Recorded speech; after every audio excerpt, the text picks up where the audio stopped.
Howdy, DC On Screen fans. How would you like a piece of original artwork from one of us here at DC On Screen? All right, we're aware that you've never thought of that before, but here's the deal. We need your help because the internet is a giant monster that requires numbers and regular feeding times. And then these algorithm things that are like our personal demons that we can't defeat alone. Do the right thing. Go over to iTunes. Give us a 5-star review or a more honest review if you feel absolutely led to. And then email us at dconscreen@gmail.com. What we're going to need you to do is just write in an address. Tell us who you are. Give us whatever address you want us to send you something at. You know, if you don't want us to know where you live, send it to your neighbors and go steal his mail, whatever. Yeah. Just give us that, and then we need you to write Dave or Jason, and then we need you to write the name of a character. We're going to send you a piece of artwork. All I can say about it is that one of us is a good artist and one of us is not.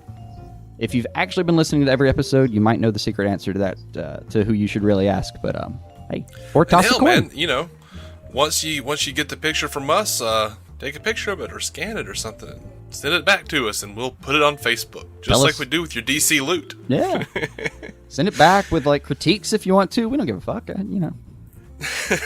Draw over it, you know. Pull a Deadpool. Right? Whatever. One of us might cry. We'll both probably cry. But whatever. Point is, you know, it's come that time. It's the classic call to action. We need to get out there. We need to get a little bit of the review game going. And this is our humble offering. Yeah, humble offering. Very humble. I couldn't say it any better myself, man. That was a good pitch. Oh, thank you. All right, with that said, settle in for a new episode of DC On Screen.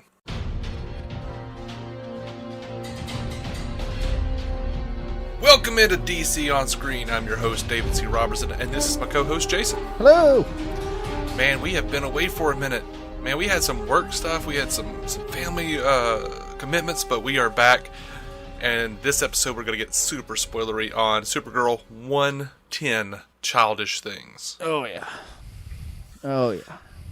So, Toyman is officially creepy as hell. Yeah, they did a better job than the animated series did. I won't go that far. Like, no, I will. I mean, he got really creepy there, but I never saw him, you know, use like a freaking shuriken yo-yo on somebody there. Yeah. Like, if they could somehow combine those. Oh, yeah. I'd be over. But, yeah, I was pretty happy with them, honestly. I really was. I completely bought it. I have, like, a newfound respect for Winn, to be honest. Mm-hmm. Like, if he grew up with that guy and somehow still came out a half-decent person, he should get some sort of award. Well, sure. What was weird to me is, like, yeah, okay, I mean, like, you've known your dad was a bad guy for a long time. Sure. And, yes, you're vulnerable, but you being vulnerable and upset about what your dad is doing, does that make you, even though she's saying nice things, very nice things to you, does that mean that she wants you to kiss her? Oh, no. No, it does not. It's a common mistake that most of us have made, to our chagrin. Oh, I have not made that mistake, because I'm like, you know, I could be all the hurt in the world, and the other person be like, she's saying all the nice things, but I still remember you like that big 7-foot dude.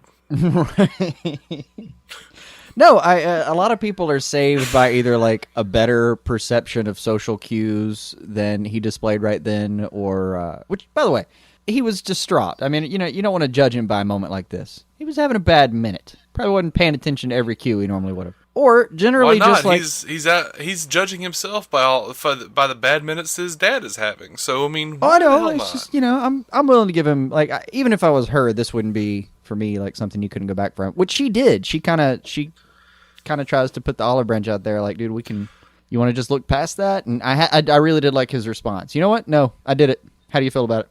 Okay. Yeah. I like that. Yeah. I really do. Like, maybe we're not going to just turn back time every time something happens. I was glad like to see that. I honestly was glad to see that.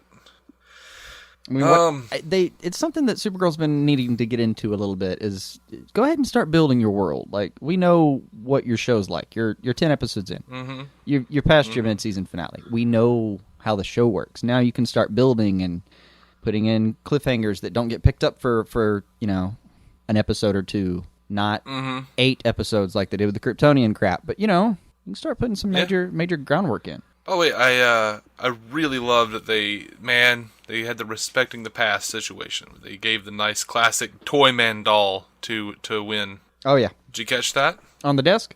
Yeah. Oh yeah. Well, he was like, his dad sent him the thing, and it was like classic Toyman, where he's like, "I love you, son." All right, so I wasn't completely on board for Toyman using the "we're the same" bullshit. Like, that's kind of a tired trope for me. Yeah. I guess it's effective in storytelling, but especially when you want like Winn to be like, "I don't know, I might become my dad." Oh. Yeah, and okay. It's just not accurate at all either. You at best someone is like, I mean, well, not at most or at best or at least or a little, like exactly 50% of you. Precisely 50% of you is in that person. Mm-hmm. No more, no less. Oh, you're just like me. No, you're just like half the time you're just like me, and then I don't know what the hell your mom did. That's what's really happening here. Right. I don't know what you got past. Did you catch the little Superman rocket ride outside of the market? Did you see that? No, I didn't catch him. It's just this little, it's like a little like one of the little rides that you would see outside of like a Walmart or something. Right. Kids, ride in, but it's a Superman those rocket. Little confusing things. Yeah. Yeah. I guess. I don't know why you're confused by them, but I don't remember the age where I thought that was fun, and I'm sure it must have been, but you just kind of bounce back and forth, right? I mean, I recall being a kid and going and thinking, these aren't fun, but I still want to ride them. I want to ride them every time. Maybe I did something like that. I don't actually recall how I reacted to those, so I'm just confused by them all the time now. It was like, one of these days I'm going to figure out why kids like these things. But every time you go to one of those, and you see kids on these things, on these little rides and stuff, they have like a dead expression. That's the thing. Like, they have the most bored I expression either see, you've like, ever... for really young kids, I'll get on there and you'll see the like, yeah, just the giggling child or the scared child. That one happens too. Most of the time, though, I just see this look of real existential terror on a child's face. Just I don't know who I am anymore. Last week I liked this thing, and now I'm bored. Every time I see a kid on one of those things, it's like it reminds me of my expression watching the Ryan Reynolds Green Lantern. There were so many expectations. Oh. It's just, this was supposed to be fun. Yeah. That movie's the opposite of a blue ring. Oh. It just sucks all the hope out of the universe. So, as predicted, I love Cameron Chase. I'm trying to remember where she came in. I'm sorry. Oh, she came in to talk to Winn about Toyman. Oh, the FBI agent. Yes. Yeah, I was good with that. Anya from Buffy, dude. Mm-hmm. And she is just as wonderful. She is just as wonderful and pretty as she was on Buffy. She has not aged in like 15 years. No, man. she does look just... It is crazy. Just stupid identical. Stupid identical to where she did. Emma Caulfield, man. If those guys have... Shit, man. Half of the brains that it takes to run a show, any kind of show, they will have her on as often as they can. She is so good. Yeah, I enjoyed her. I really did. They give her some like meat to work with, man. They just really give her something to do. Man, she can hit those beats. She can. Right. Let's talk about the Martian Manhunter. Am I wrong? Did he say that he's been on Earth for 50 years?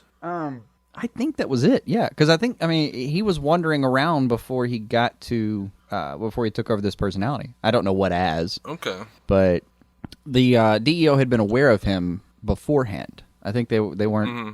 I don't know where he was on their radar, what they wanted to do to him or with him or whatever. But okay. But I can deal with 50 years. That makes sense. And I always feel like anytime I'm talking about the Manhunter, I feel like he's been around for a few decades. He just feels like a character who's been there for a while. I can get behind that. It was just 50 years seems a little extraneous. I can deal with it. But it would be kind of cool. God, I almost did it. I almost thought, like, oh man, what if they run into him on Legends of Tomorrow? Wait, no, it's not in the same universe. Damn it. Right. Well, not for now. For now, No. For now.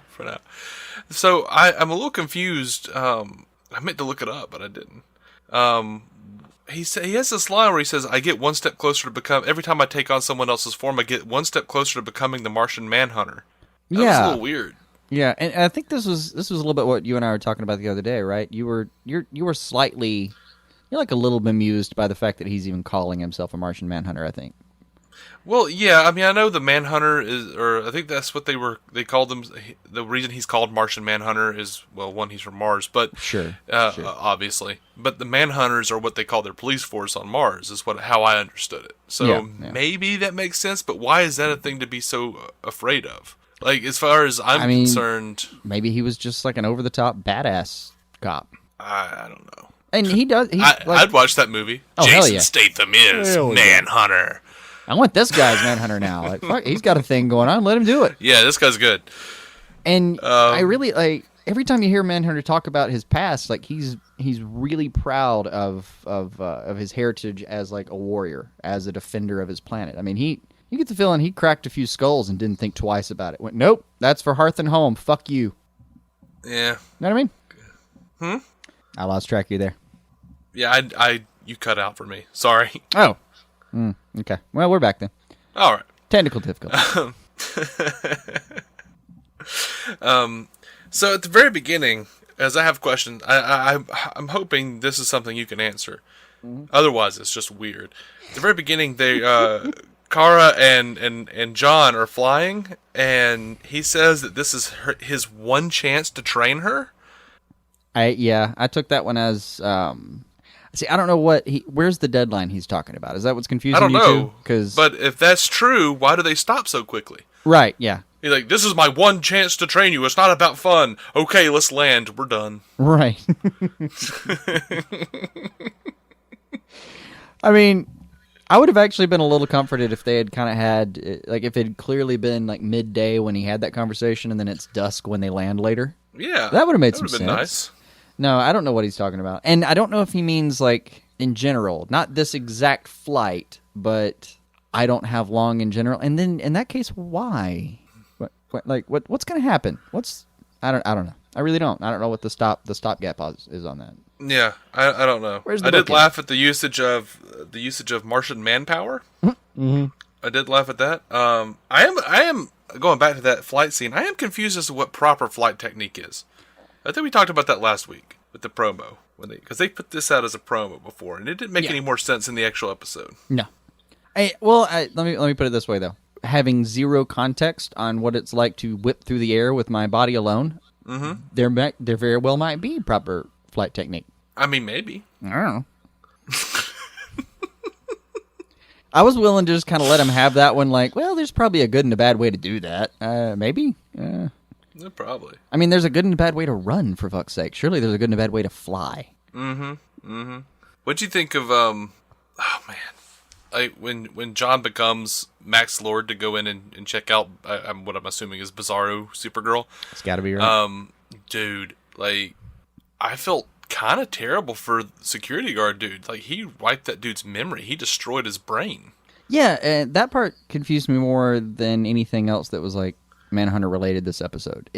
Manhunter's traditionally not that blunt. He is delicate. I mean, he can swoop in and out of your mind, and like, there's a lot of cases where I've seen him tell any of the Justice League members, you know, if you don't mind, I'd like to take a look into your brain, and you know, don't worry if I come across, you know, some shameful memory that I can't avoid, and I know about that. I'll take it to my grave. You know, he's got a very solemn code about this, and he's really got a lot more precision than I feel like they were giving him credit for right now. Yeah. I don't know. They've kind of, in a way, they've dumbed down his powers or his abilities at the very least. And I was kind of maybe that's just something they were trying to do to give the character a little more, I don't know, relatability as much as you can. A giant, super powerful Martian character. Like, dude, you don't have nearly the precision or grace that you have in the comic book. Like, maybe you should spend some time in the green room with Kara. Right. Whatever that is for mental powers, go hang out there for a bit. Right. I don't know. Maybe the showrunners did make that conscious decision to, like, all right, look, we can let him fly. We're going to let him have this. We're going to let him have this. Let's tone down a couple of his powers. Because we've discussed before, he's just a ridiculous character. I mean, I love the fuck out of him, but he is absolutely absurd. Oh, she's got the super inhale going on now. Yeah, I noticed that. That was new, right? I haven't seen it I haven't seen it here before. Yeah, no, I haven't seen it. She says, normally I'm doing that the opposite way. I'm blowing out, or whatever Right. it was, she said. She's over running around hacking, coughing. Right. Car the chain smoker. Mm-hmm. What did you think of Alex and Maxwell Lord having dinner and his subsequent bugging of her? Am I crazy to think that she, being a DEO agent, Right. whatever she's called, she should have maybe checked her purse to make sure that he didn't like stick a freaking camera that's really obvious on her purse? I don't know. Let's put it this way. I've never left a date and checked for bugs. Well, not those kind. Yes, but you're not a top secret government agent, and the person you're going out with is not the head of a technology company who you're pretty much almost directly opposed to. Yeah, Like, there is no that's way kind that of where you he's got not to gonna start bug her. that's where you got to start mitigating the circumstances, right? I mean, yeah. I agree. Yeah. I would have probably checked my person if I were her. Plus, it wasn't a particularly they didn't have a particularly great conversation. So, yeah, maybe. I'm nearly that paranoid now, and I don't have any kind of position. No There's espionage absolutely training nothing. whatsoever. No espionage training. There's absolutely nothing that anyone would want to know about my life. I could put out my bank account information, and no one would. And a number of people would probably like go and check out my banking information and be like, why bother? Right. But I am almost that paranoid. I would think Alex. No, you have just that's my my first line of defense against identity fraud is being unstealable, or Right. unworthy of wasting your time on. Right, the hacker goes in, looks at your banking account information, and goes, "Oh, that just makes me sad." Yeah, he takes one look at my student loans bill and goes, "Oh hell no," and moves on to another account. Right. I mean, I know that there is such a thing as identity theft, but is there such a thing as identity giveaway? Right. It's like, I've been suggesting that for a while. I would change right now. Start at 0 credit and move on with my life. That sounds great. right. Apparently, there's this thing about Social Security numbers where I can't do that. I don't know, some It's a whole thing. bullshit like that. So, you want to talk about Kat and what is her name? Lucy?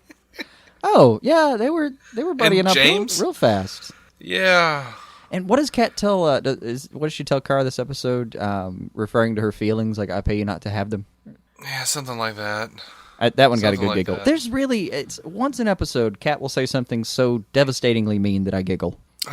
Pretty much almost everything that Kat was saying to Lucy about how she's the pretty and smart one, and it's everything she was saying. Just had it not been for the terrible music going on in the background that was so distracting, I would have had a huge grin on my face. I agree. That that cheesy womp bum bum bum bum bum bum bum, like, oh, please just stop. Just please stop, guys. Not every scene in Catco has to have that music. I don't know. It does. It feels like a I don't know, Devil Wears Prada type of rom-com. Yeah, it's just like, oh, somehow it does. you That's keep getting exactly that what feeling it out is. of it somehow, and part of it's because I never watched that movie, so I have no idea what the score was like. But I just never. I saw the trailer. I've never had the real like. I haven't minded the music so far. I really haven't. Yeah. Throughout most of the episodes, especially, you had a real problem with it for the first few episodes because it was too cute. And It is. I haven't thought it was. cutesy. I don't know. I've been fine with it. I really have. And even past that, being okay with the cutesy sounding scores, like when they've really ramped it up for the dramatic scenes, they have knocked it out of the park. So I've been good with them so far.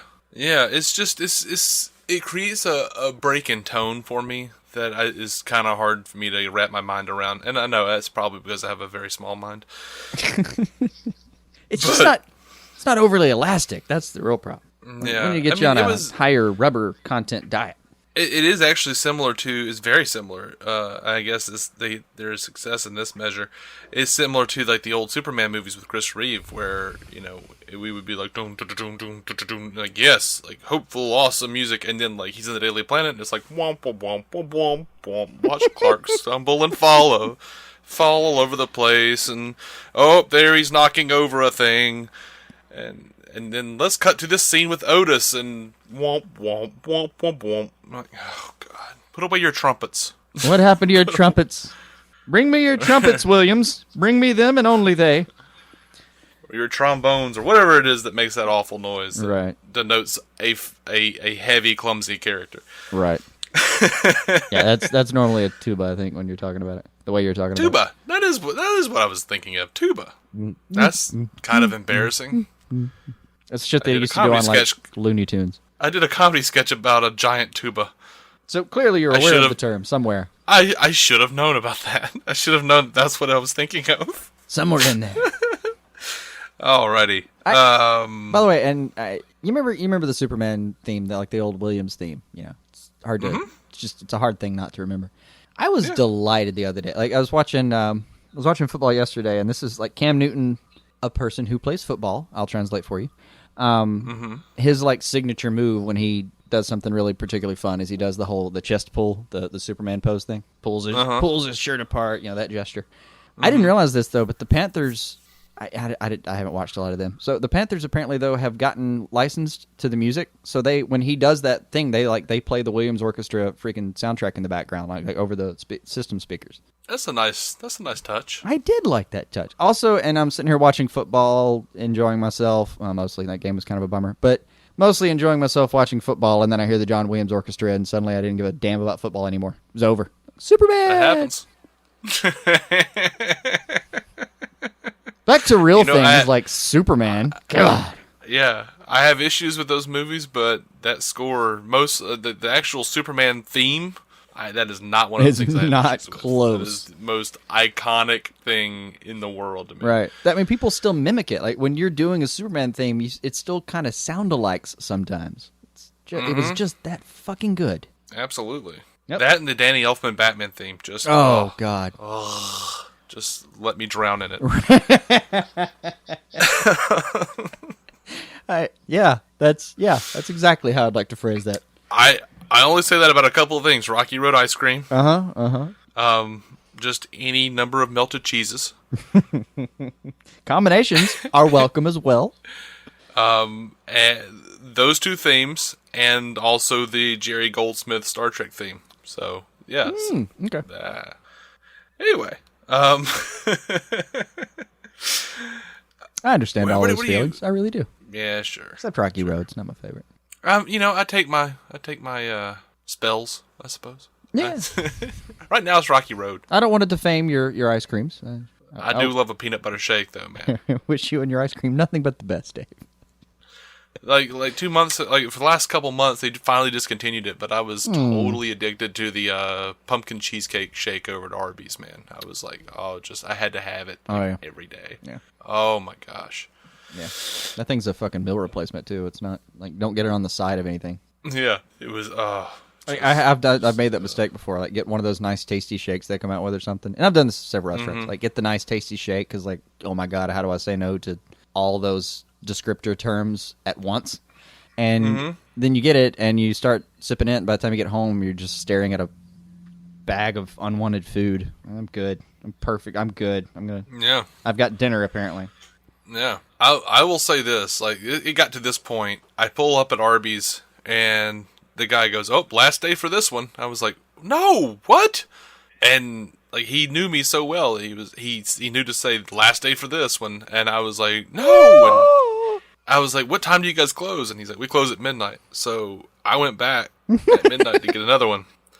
And like right before midnight, like 30 minutes before or whatever, I went back.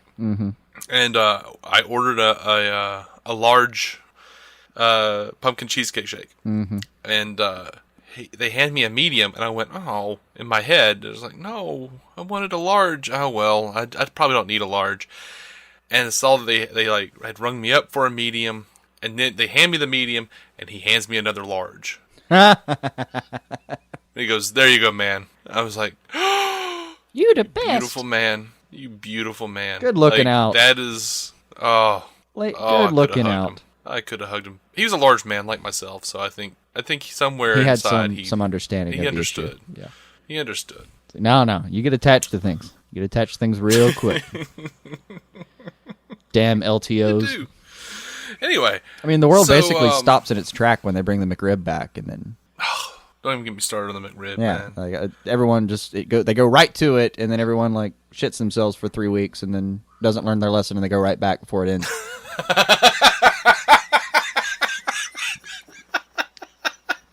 No one learns their lesson. They just shit themselves for 3 weeks. Because as a society, we fail to learn when in the presence of something as grand as a McRib. Right.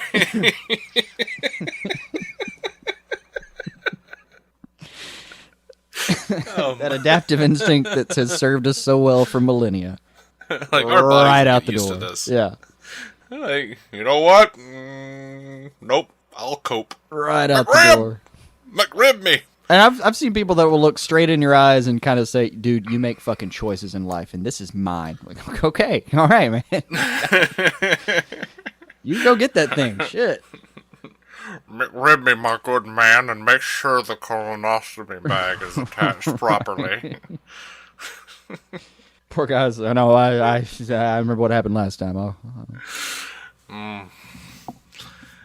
For God's so sake, let's talk about the show.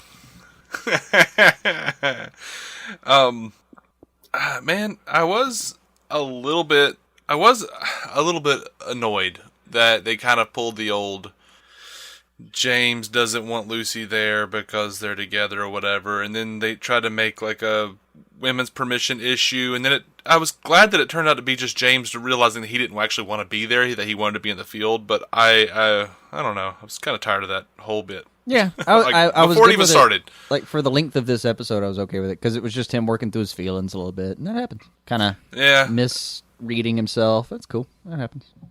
Yeah. It was just even people with 8 to this. 10 abs can misread their emotions from time to time.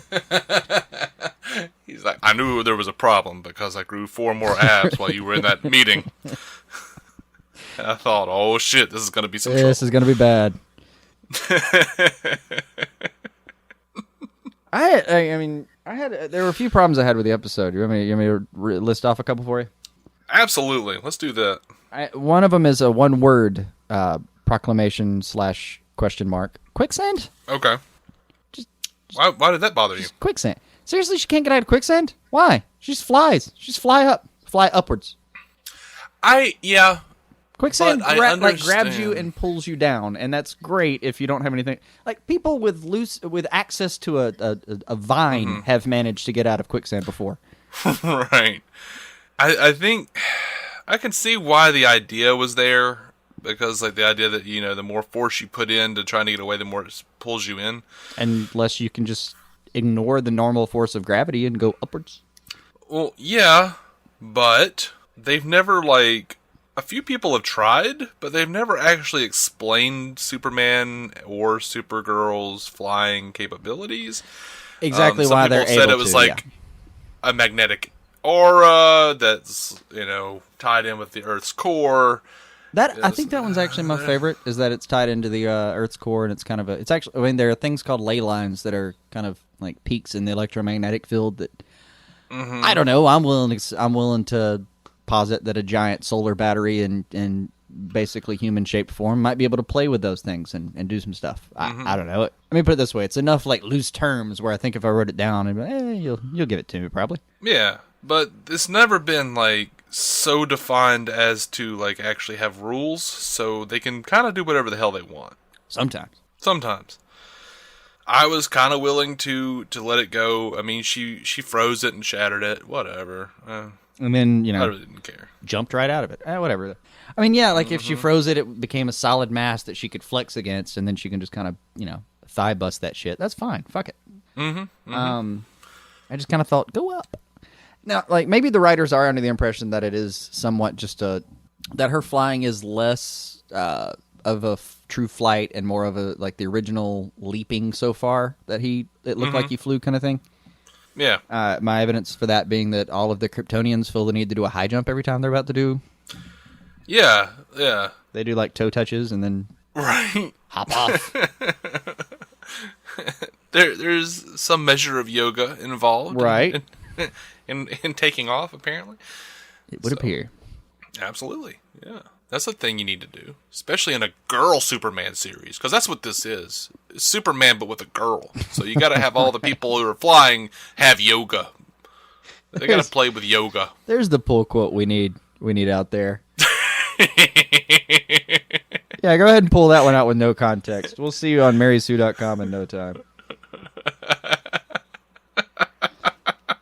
That's what I was hoping for. There's no such thing as negative publicity. Yeah. Just to clarify, that's not my stance. That is not my stance. That's me making fun of the showrunners. I know. It's a shame that entire speech won't make it into your pull quote. Again, that's what they're there for. I know. To fuck things up. That's what they're there for. To make sure that no one can express themselves in anything less than a soundbite without sounding like a complete fucking idiot. All right. Screw a soundbite. I want a sound meal. That's what this is all about. Welcome to DC on Screen. The sound meal. Oh, go to our news episodes. That's sound gluttony. That's sound feasting. You can wind up in one of Dante's rings for listening to the news episodes. Yes, you can. Maybe the third or fourth, but it's not that bad. But come on, ain't that good either. You're not just hanging out with the philosophers on level 1 or anything. You're going somewhere. Yeah, it's whichever one's for gluttons. Mm-hmm. It's I don't remember the number, but no it's idea. there. I'm gonna guess 3, just in case I'm right. Seems like gluttony would have been a higher level, just because of gluttony. I don't know. Oh, all right. My second question, or my second qualm. Sure. So I think I had 3 going out on my way out of this one. Dude, Winn like totally tries to shoot an innocent person in front of witnesses, some of which are FBI agents. Why is he not in jail? 'Cause he was coerced. But doesn't that normally involve a lengthy debriefing process? He's like back at work playing video games in a few hours. Yeah. He was. I seem to remember that there was a reason, but I don't know. Yeah. Probably poor writing. That's probably the reason. It's TV writing. It kind of, don't get me wrong, like the climax did feel a wee bit rushed to me. It kind of did. And it seemed a little bit like that might have been, I feel like the Toyman scenes, like they plod and they don't really, you don't run through the Toyman scenes. He's not just there and gone. Like it takes a minute. He kind of builds anticipation with his silence a little bit. So I don't know. I figured the setup of his character took so much time that they couldn't use the rest of it as much as they wanted to. Plus, Winn had some freaking heartbreaking scenes that required a lot of breathing time, like a lot of breathing room. You don't want to cut short on the him kissing her. You sure as hell don't want to cut short when he tells her, no, that really happened, and this is our life now. Here's good the for other him for standing up for himself on this one. Damn it. Yeah. Here's the other part, though. The writers. Here's the answer to that question, though. And here's what I hope is going to be the answer. He was, for the most part, pretty forthcoming with Cameron Chase. He let her know when shit was going to go down, what was going on about the Toyman doll. Not at first, but then he did. Before she left, he was like, wait, I got to tell you this thing. So I'm guessing she knew that he was going to do something, and that he didn't want to do it because otherwise he wouldn't have been so forthcoming with her. And then she's going to be able to come back later and get his help doing something else and be like, by the way, I helped you out. Like, you were probably going to go to jail, but I stopped that from happening. All right, so you're hoping they're going to excuse for Cameron Chase to be there. Absolutely. I can deal with that. I just kind of felt like they didn't have time to deal with it properly. But even if they don't do that, he was pretty, he's pretty forthcoming with her. So I don't, I'm sure she could have pulled some strings and been like, "Hey, he's actually a pretty good guy. Just don't do that because I don't think he wanted to do that." Blah blah blah blah blah blah. Okay. It just usually requires a lot of. He was gonna bomb things. I don't know. Yeah, you know what I mean, though. Now, I know. My third thing. Sure. Really, truly, and definitely, this is one of the weakest pizza eating scenes I have ever witnessed. Oh man, I saw that too. They both took a piece. And by the way, I saw that pizza. It was disgusting. It looks terrible. How was that even a thing? It looks like they ordered it 6 hours ago, and it was sitting on set for that. I think that's why it doesn't look like a big let me dig in kind of scene, because it looks like an old freaking pizza at this point. And apparently, this is what Supergirl has taught me about girls. Girls don't eat pizza. They will order a pizza, take a bite of the pizza, and then toss it back on the box. And judging from the pizza, I don't blame them. That was where I gave her some disgusting credit. It was pizza. like, maybe they're just, not looking to have cold pizza tonight, which I can deal with. Who wants to do that? And don't get me wrong, while Mr. Craptastic there is watching them with his little purse camera. You say purse camera, I don't know, man. So when you say purse camera, it tears the show down in a way I didn't think was possible. It's a perfectly viable camera if you're Maxwell Lord, but whatever. Now, to their credit, when he's watching them, they do pick up the original pieces of pizza and resume their eating. It just looked like I saw them flop the pizza down after one bite and thought, what the hell did that pizza do to you? It's pizza. Right. You got a microwave. Yeah. Heat vision that shit up. Come on. But I've watched Gilmore Girls. Not all of it. Some of it. Plan on going back at some point. Wasn't a terrible show. No, it was pretty good. It was quite good for the most part. I've seen all of Felicity, and save for those last 5 episodes, it was a wonderful show. Mm-hmm. I've seen all of Ally McBeal. I've seen a lot of female-centric shows, and they always eat pizza like that. One bite, throw it aside. Because that's what a girls' night is. They sit on a couch in like sweatpants, and they take one bite of a pizza and throw it back in the box while they're watching some show. Right. Presumably, a show that one of them has been naked on. Thank you, Supergirl and Homeland. But one of the weirdest nods I've ever heard. I know, barring none. I think that's the show trying to teach us. By the way, this is how these girls stay so thin. These are the sacrifices. they take one bite of the pizza, they toss it back in the box. Right. Which incidentally also, is everyone on the show is so hot because pizza is terrible in all these universes. Right. That's actually a good point. Apparently they live in a food desert. Like, they can't get good pizza. The only restaurant that she seems to enjoy is a truck in Chicago, several hundred miles away. Right. And then doesn't have time to fucking eat it because shit keeps happening. Like, and don't get me wrong. These Supergirl has, she's got her super metabolism. She's good to go. But like Danvers though, she's got to I actually almost said Alex that time and thought, no, let's stick with Danvers. Anyway, one day I'll get this right just without thinking about it. But yep. Alex is sitting there like, she trains her ass off all the time. Like, she's in there fighting Supergirl half the time. Clearly, these girls get exercise, so I'm pretty sure that's the main reason that they're in great shape. Unfortunately, they're incredibly malnourished. But yeah, I haven't seen them actually finish a meal. I don't know. It's not like it's It's not like eating a pizza is great screen time. I mean, that's not really what I want to do with screen time personally. And most of the time when you see guys do it, it's just like a bunch of like chunky dudes around a table and they like fold the entire slice in half and eat half of the entire thing in one giant gaping bite, They do that, yeah. That's more what I'm used to. Yeah, well, In TV shows, even hot guys eat like fat guys. That's the thing that always confuses me. Yeah. I'm like, oh yeah, I want to be like that guy. He's hot. I've been thick and I've been thin, and let me tell you, like, you can't eat like people on television do. You just can't. No. The malnourished ones or the overnourished ones, neither one of those works. Nourishment. That's the way. That's the only way. Mm-hmm. You eat the appropriate amount, and then you do extra. It's really it's really kind of the formula that keeps working. But yeah, that poor pizza was my point. Yeah. Anything else, buddy? 'Cause I think I'm done. I think I'm out. On Supergirl. I think I was out. I mean, I did mean to give Winn some credit. I felt like he finally had a good episode, kind of centered around him, and I thought he did a great job with it. Mm-hmm. The guy. Oh yeah, like the dude that played Winn. I don't ever remember his name. Never do. Johnny something. Maybe. I don't know. Somebody from Broadway. I am a terrible show host. We cover a lot of shows. I can't memorize every name. I'm trying. Yeah, tell you what, Supergirl. Yeah. Stay on the air long enough, and I'll memorize all your names. Is he? I don't know. Anyway, he did a really good job. But he did a great job. Yeah, he did a really good job.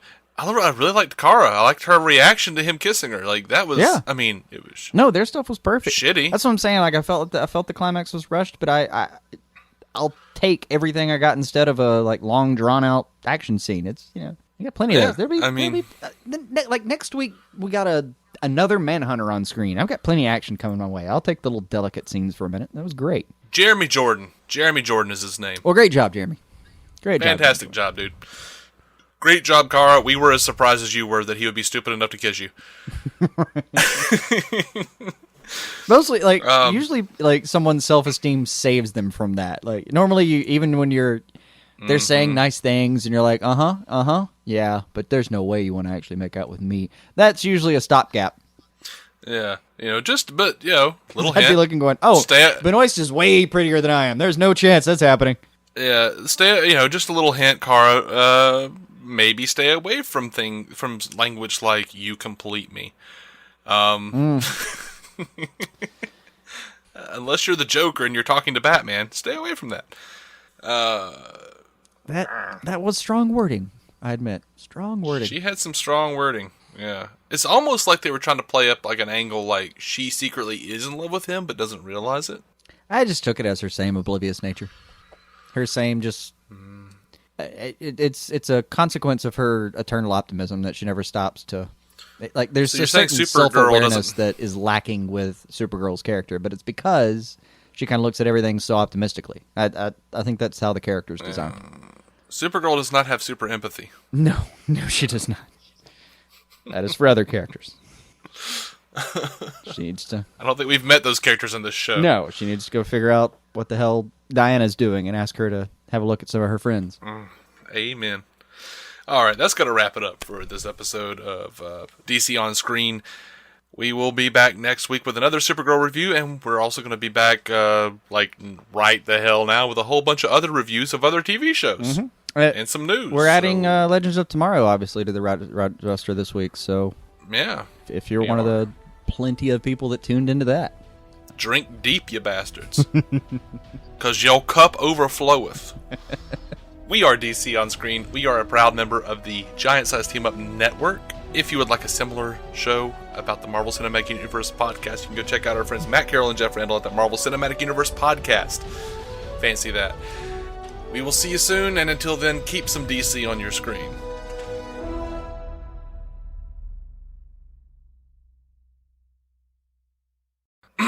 We went 45 minutes on that episode. That's crazy. Yeah, we pretty much did. I'm surprised too. Mm-hmm. I think we just haven't played around for a while. Plus, there was a lot of talk with McRibs. Hey, that's good, because I was a little afraid that we weren't going to have much to talk about on Supergirl, man. We shouldn't have to pull in McRibs to fill our showtime. We can always pull in McRibs, man. Oh, dear God. Okay, round 2. Name something that's not boring. A laundry? Ooh, a book club. Computer solitaire, huh?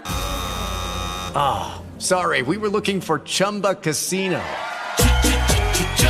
That's right. ChumbaCasino.com has over 100 casino-style games. Join today and play for free for your chance to redeem some serious prizes.